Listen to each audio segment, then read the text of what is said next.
Hello, and welcome everyone.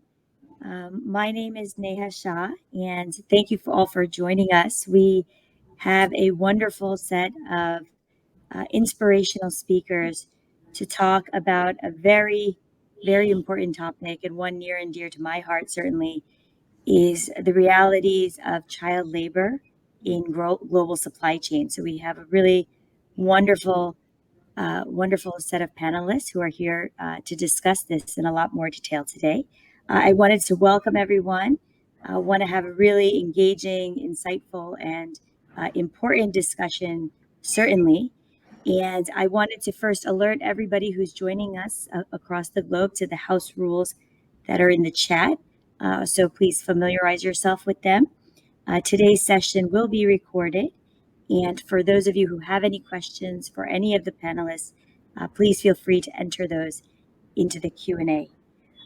So first, to get started, let me give you a little bit of background about myself. My name again is Neha Shah. I'm the president and co-founder of GEP.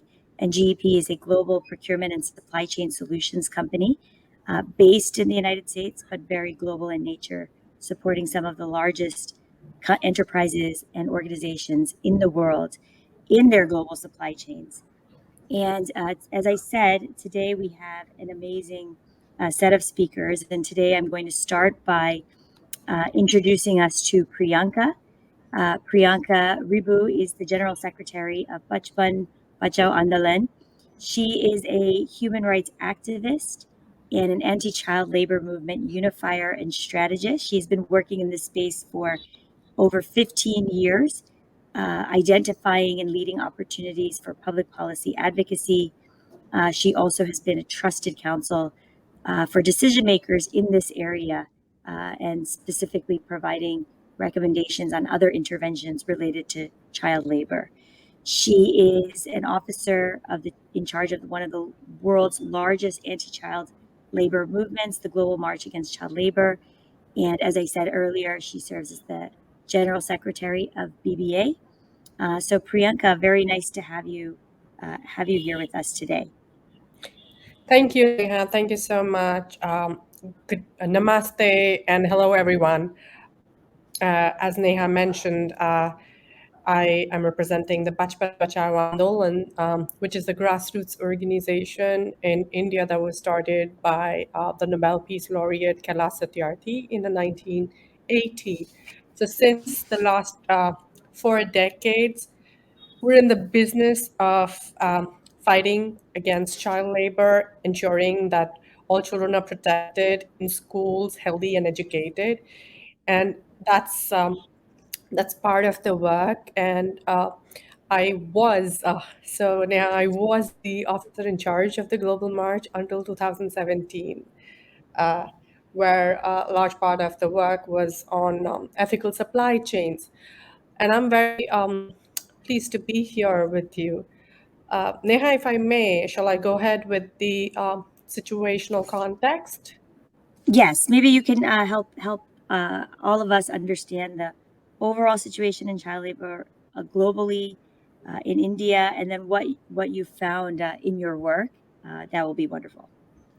Yeah, so I have two young enterprising people here, Mehboob and Kajal, who are literally the lodestars who represent the work that Bachpan Bachao Andolan and Kailash Satyarthi Children's Foundation does.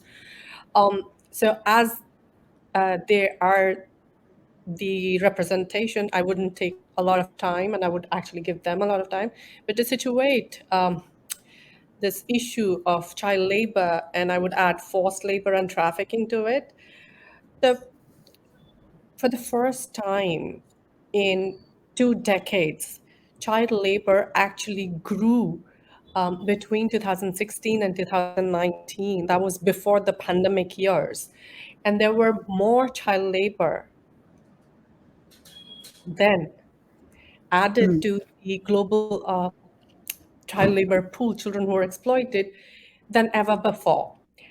There are certainly more child labor in the world than there are children above 18 years in Europe, and more child labor in Africa than the rest of the world combined. That's 160 million child laborers globally. And additional 8 million children have been added to the forced labor due to the pandemic. So that's in the last 2.5 years, 8 million more children are in exploitative situation that we need to really look at. It's all because the economic downturn, the loss of employment, but there is something much deeper that is there. It is while children are in our business for protection, they should be protected, but they are in our businesses and being exploited. And that is the difficult situation that we are in. Children are found in supply chains and value chains across sectors in home based industries, artificial jewelries, garments, handicraft, sporting goods. They are in commercial and sustenance agriculture. They are in mining. They're in construction. You name it, fishing. They're there everywhere. It is literally as the world is being globalized, the supply chains are being globalized, and child labor is being also globalized in that way. They're there. Let me take an example of, let's say, garments, because that's something that I have Yeah. worked in.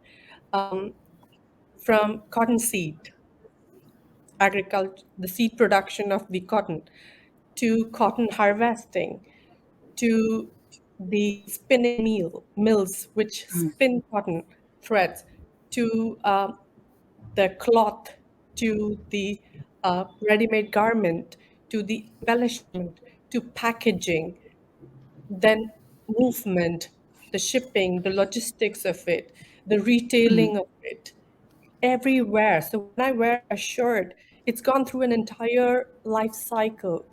And at almost each point, there are vulnerabilities to child labor, forced labor, trafficking. And we found that the Global March study has found that audit companies, that's not that companies are not cognizant of it, they are cognizant of it.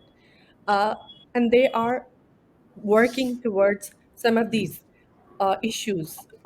And they found that first and second tiers, and sometimes only till the third tier of their behemoth supply chains, um, they're able to look at. So there is a lack of transparency. Most of the child labor is found deeper into the supply chains where they have no visibility. So it is important for us to make the invisible visible. That's the first, literally the first solution. Be honest, without attributing blame for the fact that there might be, assume that there is, and work towards changing that. That's one of the key messages I would say. Map the entire supply chain. That's for the benefit of everybody. Review the contracts till the last supplier. Um, Respond responsibly. Ask vendors and the vendors below and the contractors and the second level contractors and the third level contractors, can you provide addresses and be honest. The key message is be honest. And Mehboob comes from Jharkhand, and I can tell you a little bit about the work that we've been doing in the mica mines in India. So mica is mined in India. Mica is a mineral that goes into cosmetics. It goes into paints. It is used by for pigments in multiple sectors, and it is mined primarily in India and in two states of India, the state of Jharkhand and Bihar, with a very tiny amount coming from Rajasthan and Andhra Pradesh. Unfortunately, majority of the mica that's mined in India is illegal because we literally do not have many legal mines. And there are no legal mines in Jharkhand and there are no legal mines in Bihar. And they produce up to 70% of all the mica that is mined and that is used. It's the high grade mica that goes into electronics, cosmetics, pigments. Now you will see that a lot of the mica that is being exported would be labeled as coming from Rajasthan or Andhra Pradesh when they don't even have the volume of production there. Now, how does that happen? Because the mica that is mined in Jharkhand illegally or in Bihar illegally is transported to Rajasthan, to Andhra Pradesh, stamped as mica coming from Andhra Pradesh or Rajasthan and exported out of India. That's one way of cutting the responsibility or literally abdicating the responsibility. We've been working for the last 17 years in Bihar and Jharkhand. And in this year, in January, the Chief Minister of Jharkhand announced that they would be working towards legalizing the mica mining, which is a first step in actually making sure the mining is legal, that the workers there are in fair labor conditions. There is no exploitation, forced labor, trafficking, child labor. So the miners can obtain a license from the government to mine the mica.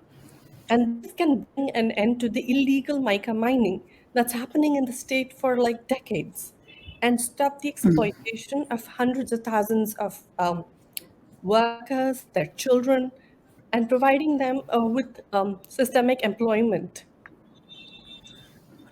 So, the program that we have is very simple, but a very grounded organic program called the Bal Mitra. Literally translated, it means child friendly village. The child is at the center of the village dynamics, socio-cultural, economic, as well as developmental. The child becomes the center of all the intervention and all the work that we do. It ensures that children are in school. There is no child labor in the village. The children have agency. They are able to form their own democratic institutions called the village panchayats. And this empowerment of children's voices from the communities addresses the basic systemic disbalances in the village at a very micro level, addressing the root causes of child labor.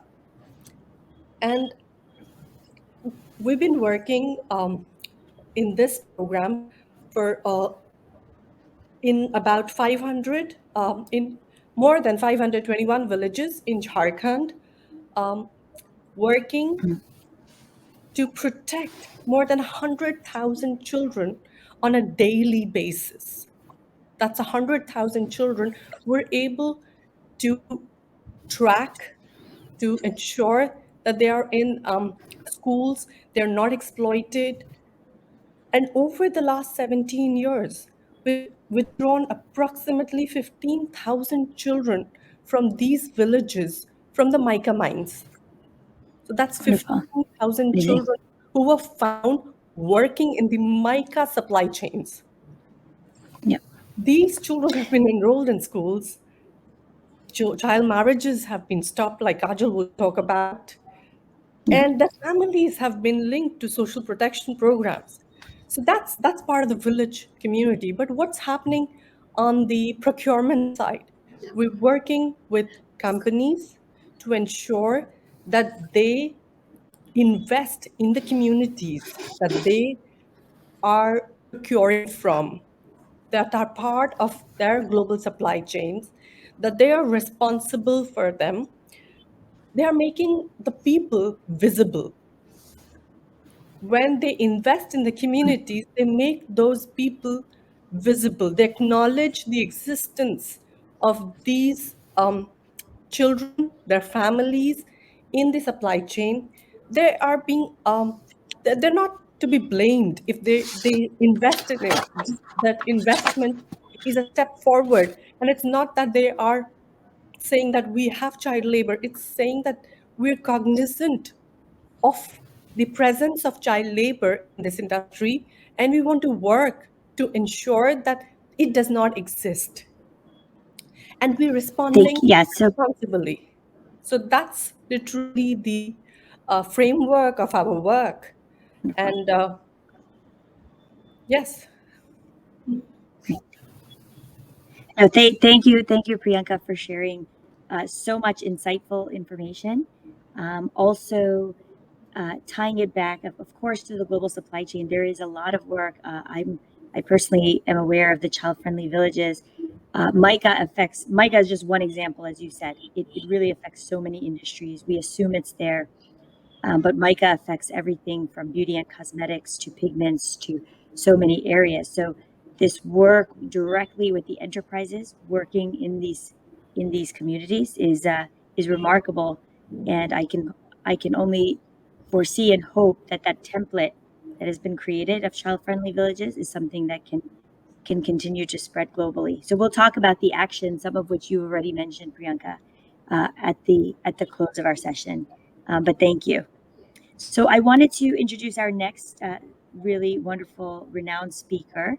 Ritika Mitra is an independent journalist based out of Delhi.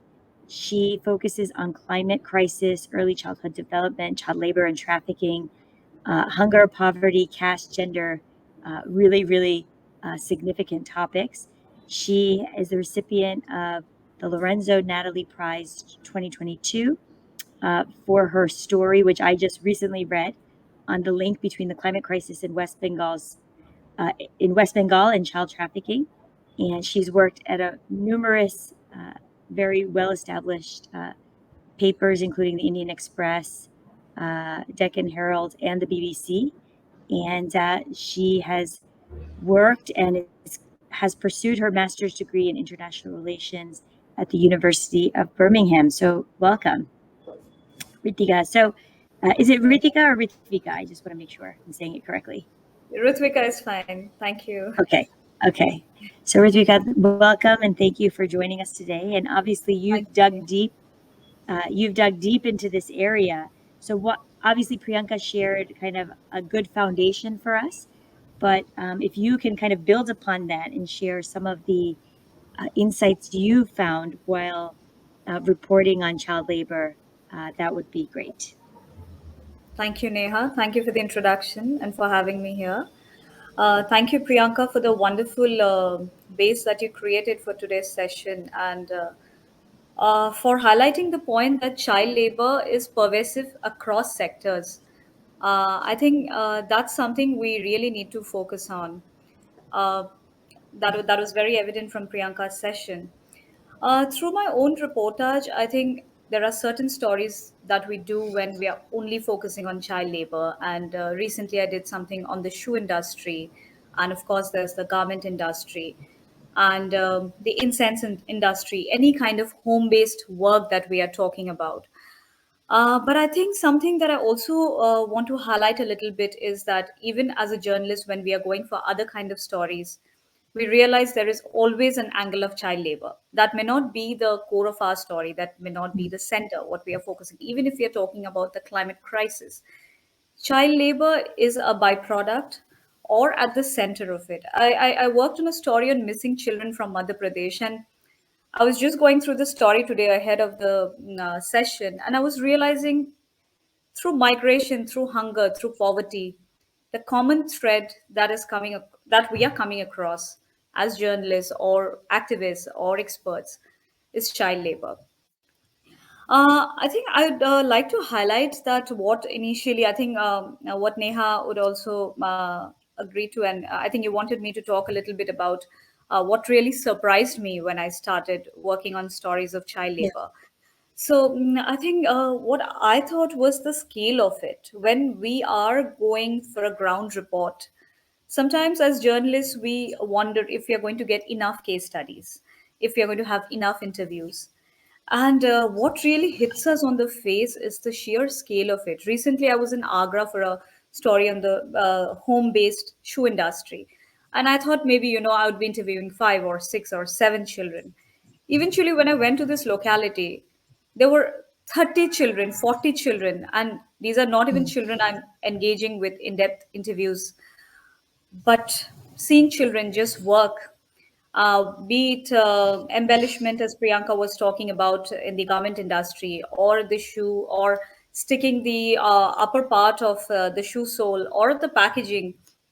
And eventually, when I sat down to write my story, I did not have a final count because apart from the 20, 25 people we put in the picture, there were so many other children we spoke to during that course of the reportage, all of who are engaged in child labor.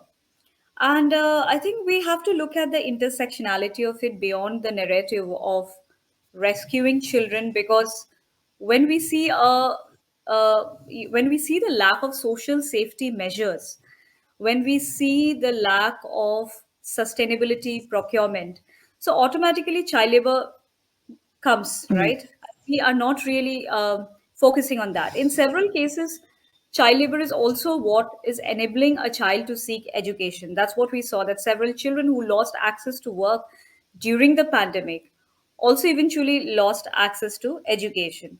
Not to say that child labor, I mean, catalyzes mm, education. No, not at all. But the root of the problem is so deep. Of course, it's poverty, it's lack of adult employment. And I think we need to see all of this in context in order to talk about child labor, in order to eradicate child labor, and to mm, understand and to understand really what is it that is driving child labor. Of course, we need to make a risk assessment. We need to get rid of hazardous conditions. But then, if we are not allowing the child to work, what are we providing? The holistic development of children. And I think that is something that I'd really like to highlight today. Yeah. No, thank you. Thank you, Ritika. And you mentioned some of the surprises already and complexities of this issue, and they go very deep. But this session is, of course, focused on uh, human rights and sustainability in the human sector. But Yeah. what you have found, and what I read about in one of your those articles that I mentioned, is there's a very close tie between the climate crisis and what we're seeing in child labor. So, can you maybe talk a little bit about how to understand these ties, and as sustainable procurement professionals, what should we keep in mind when we're thinking about the core issues of environment and child labor and human rights? Right. I think for professionals and as procurement professionals, one thing that we need to understand is if we are outsourcing work to a family in Sundarbans, in West Bengal. I'm just giving an example because I can only talk from the areas that I have worked in, but a lot of the issues would be the same. When we work from Chhattisgarh, it would be the same kind of issue, or part of Madhya Pradesh, which is going through drought crisis.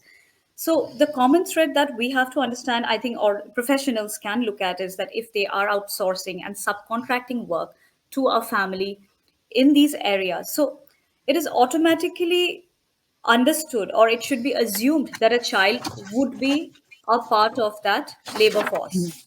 Because if a family is working out of Sundarbans, I saw a child as young as 6 sewing a pair of socks. So, what is it that we are looking at? We are looking at a climate vulnerable place. So, when we are engaging labor from that place, it should automatically be assumed that there will be a child as young or 6 or 7 or 8 who will be an extra hand in that family to bear a lot of the work. In one of my garment stories, I saw that there was this girl suffering from cancer, and she was at the advanced stage. Eventually, we got her a place in Apollo, and she succumbed.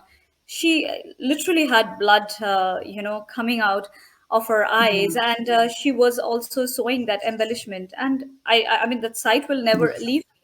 So of course, like when we see the kind of link, climate crisis is will intrinsically have a ripple effect on a family, on the family's food consumption, on the family's distress migration, and a child will be bearing the brunt of it. And it's a very kind of, I think, it's also very simplistic, and we can understand it in a very simple manner while we look at the complexities of the problem. Great. Um, we could keep talking, Rizvika, but Yeah. thank you for at least giving us some of the early insights. Hopefully, many of you, and we're happy to share some of Ritika's very groundbreaking journalism in this space. And Priyanka mentioned the Kailash Satyarthi Children's Foundation, but I remember when I first met Kailash ji, his work was also in kind of exposing these very uh, hidden tragedies that were going on every single day across the world. And so, Ritika, thank you for continuing that work Thank you. in Thank you, your Neha. own spirit. So finally, our last two panelists, but certainly as Priyanka said, our stars today, and really in life, I can certainly say, are Mehboob and Kajal. So let me first introduce Kajal. Is a child labor survivor and advocate. She's 20 years old from the village of Jharkhand, which we've talked about extensively, and she used to be a person collecting mica in the mines with her parents, supporting her family and community. She was rescued at the age of 14 and participating and went to school, enrolled in the child friendly village program that Priyanka mentioned.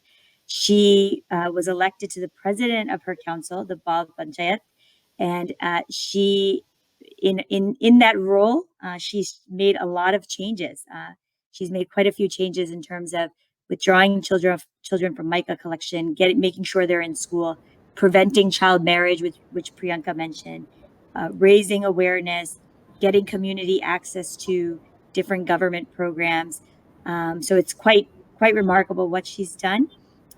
Through her efforts, 35 children have been rescued, and she continues to focus on her advocacy work, tutoring of students, and now is in her first year of college and wants to be a police inspector one day. And I've had the opportunity to meet Kajal in person in New York City. So nice to see you again, Kajal.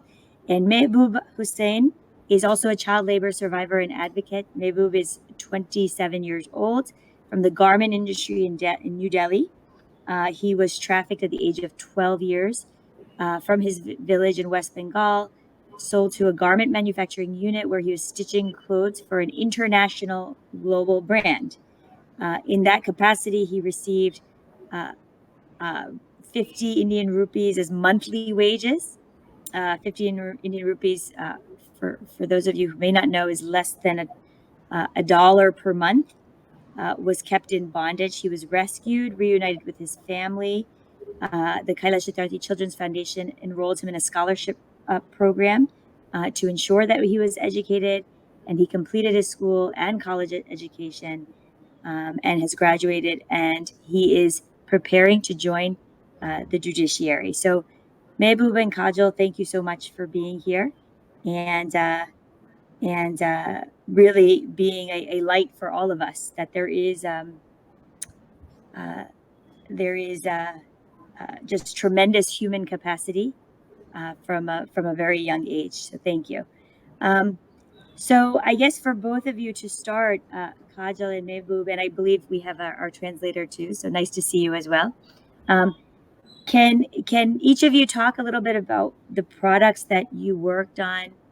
Do you have an idea of what was going on with those products, how much they sold for, and then how much you were paid? Maybe we can start with you, Kajal.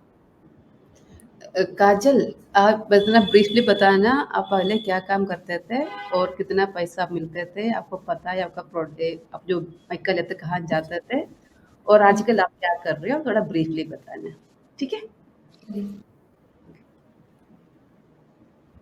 आप सभी को नमस्ते। मेरा नाम काजल कुमारी है और मैं बाल पंचायत की उप मुखिया हूँ। मैं बाल मित्रा मकदरवा झारखंड की रहने वाली हूँ और मैं पहले बाल मजदूरी करती थी 2016 ईस्वी में।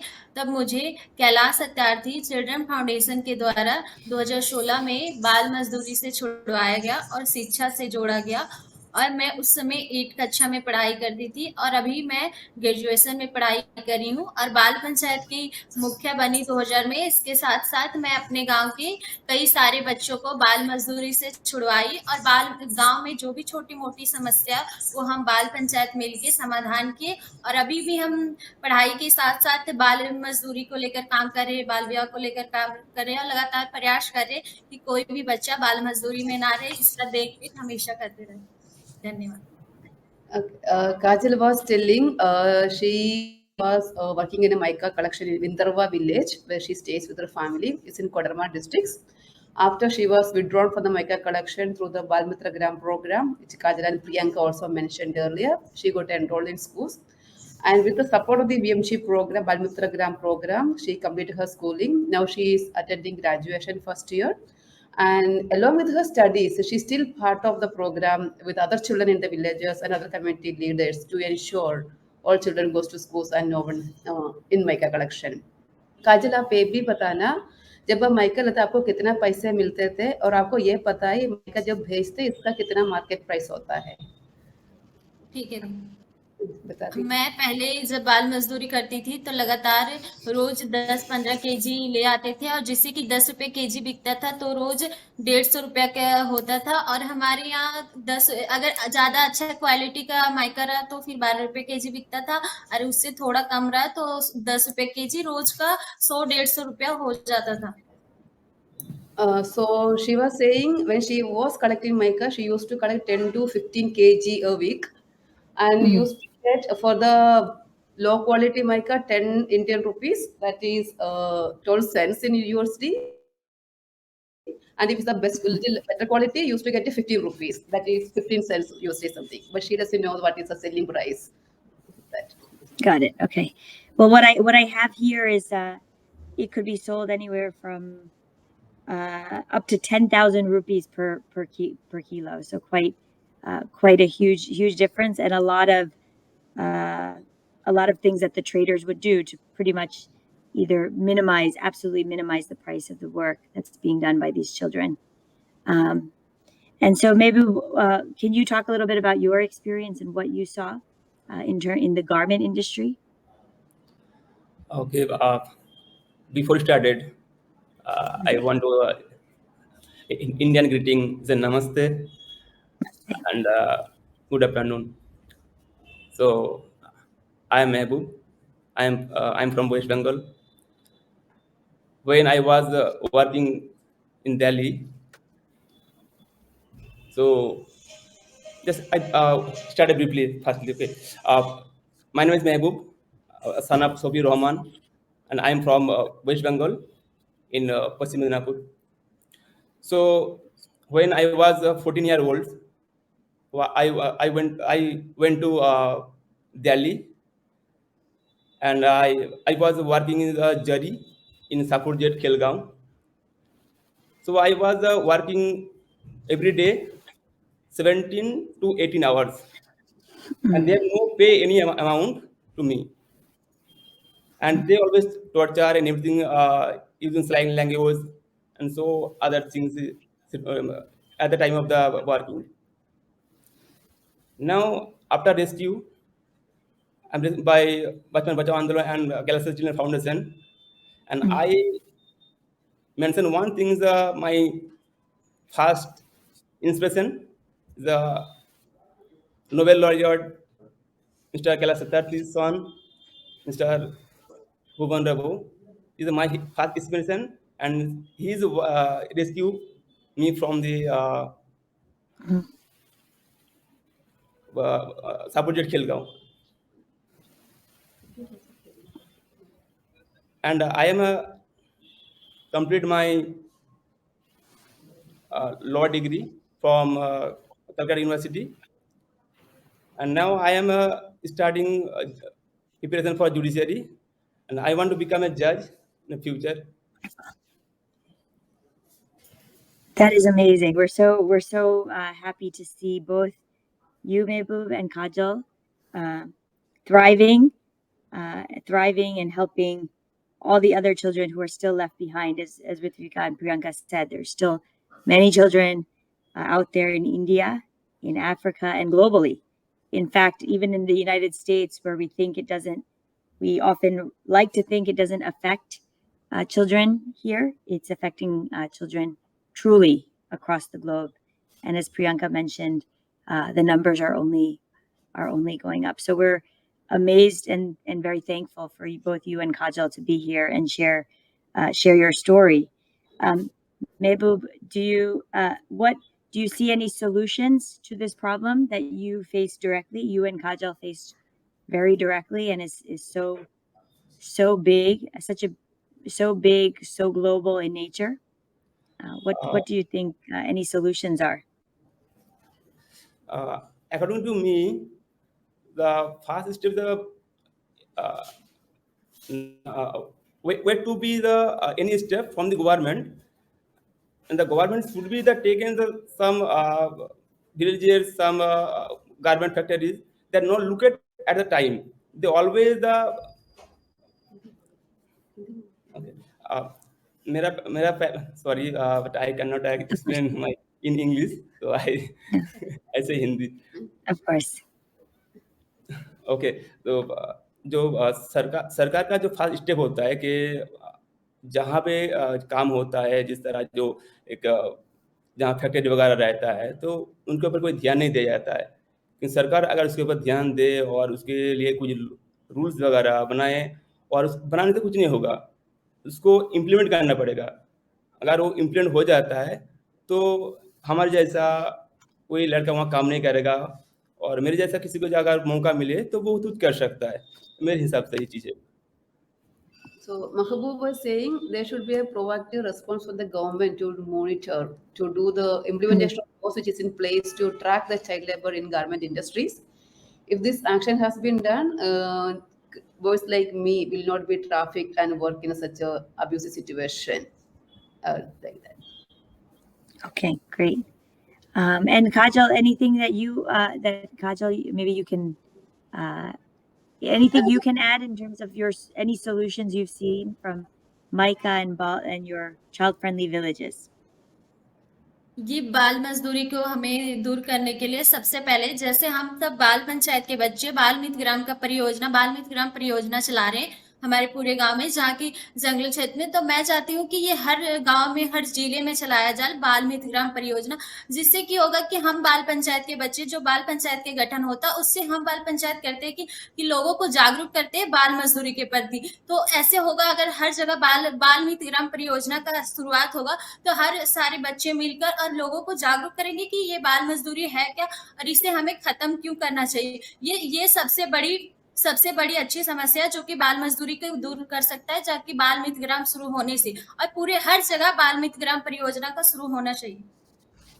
So, according to Kajal, there should be this Bal Mitra Gram program, or especially children's leadership, children's council, which has been creating tangible, sustainable effort in the Mica village, should be scaled up to other districts, other states, and she always says globally also. So, once the children are in leadership, that's the best strength or best force to protect other children from any kind of industry where they are working and support them in the education.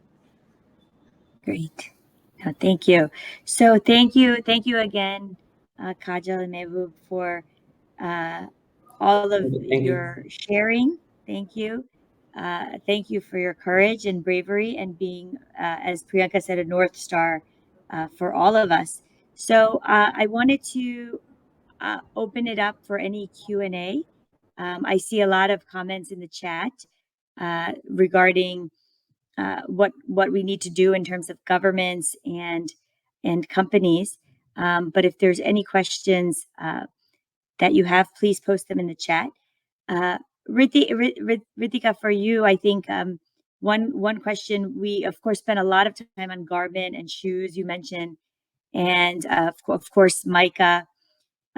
There's also been a lot coming back to your knowledge of environment. There's uh, uh, a lot of in the news about things related to, we think we're helping the environment by buying certain types of electric powered vehicles and so forth, but then we have issues of child labor and trafficking in cobalt, for instance. So there's so many intersections. So again, as as sustainable professionals, can we differentiate these two?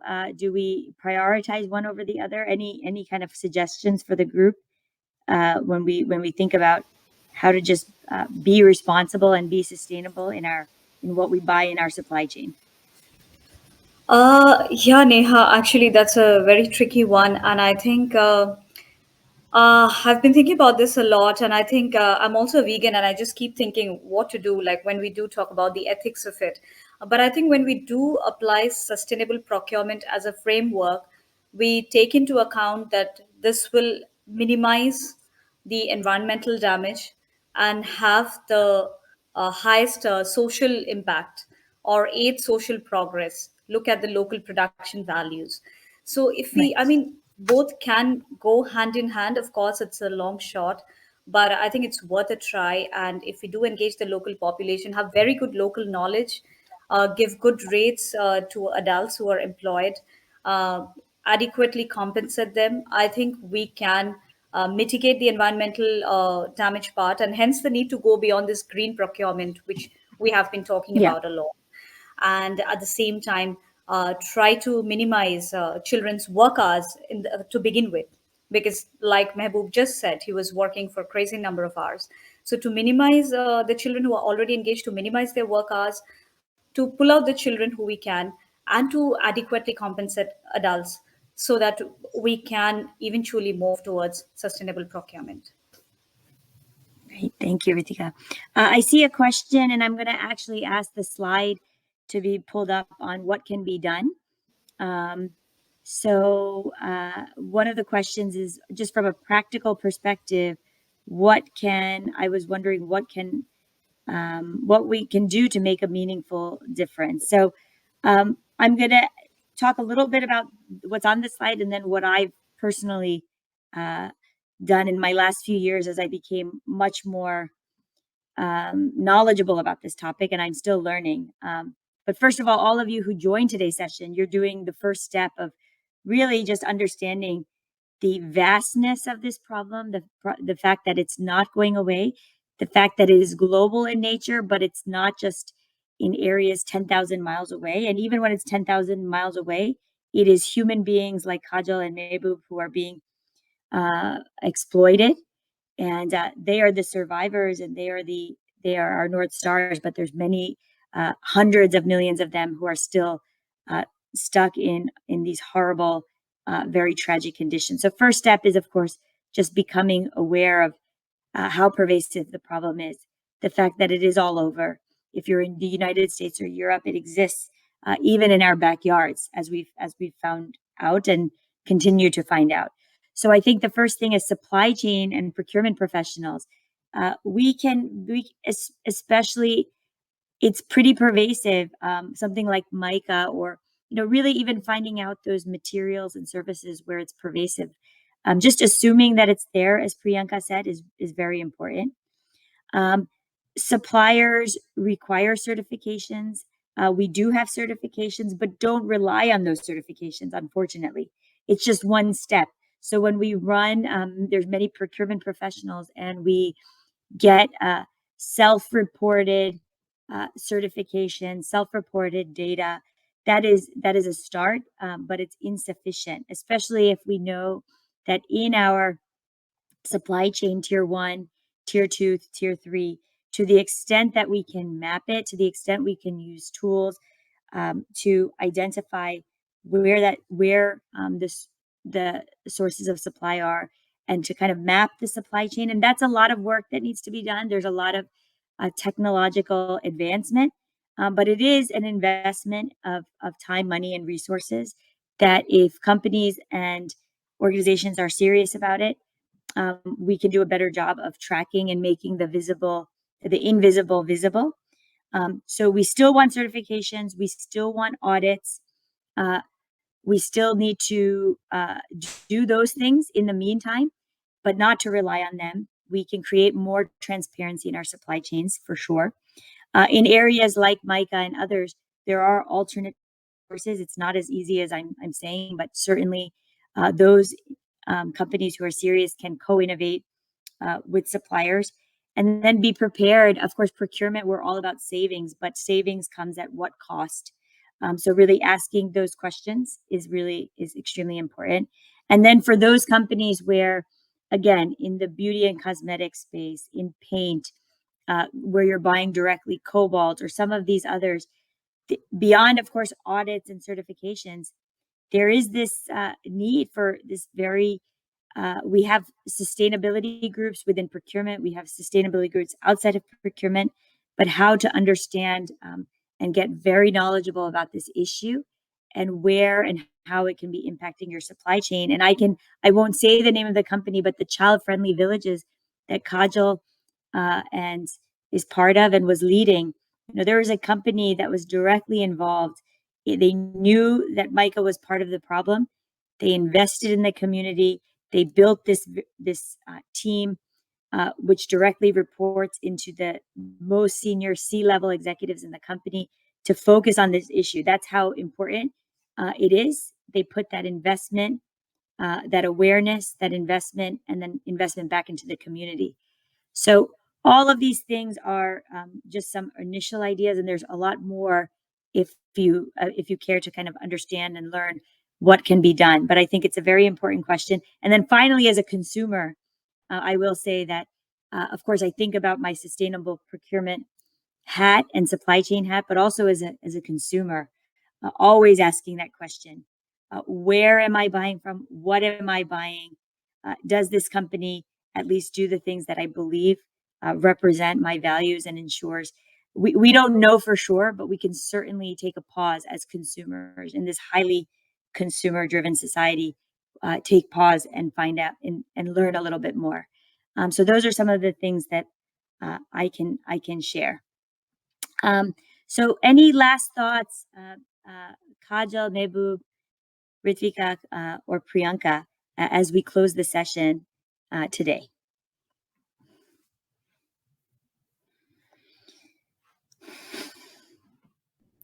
If I may, Of Priyanka course, here. Priyanka. So the story of Mehboob is really interesting because he was working in the supply chain of a global garment brand. And he comes from a poverty, very poor region of West Bengal. So what happened there?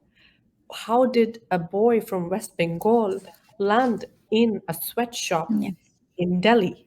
Delhi. So Mehboob was really trafficked to work as a forced labor, like 1,500 kilometers across the country.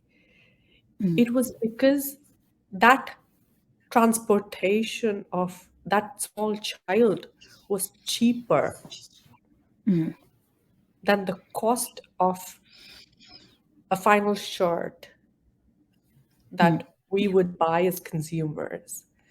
So, as you said, Neha, as consumers, we have a responsibility to question what we are buying, what Yes. our ethics are, and are we investing our consciousness into our buying behavior.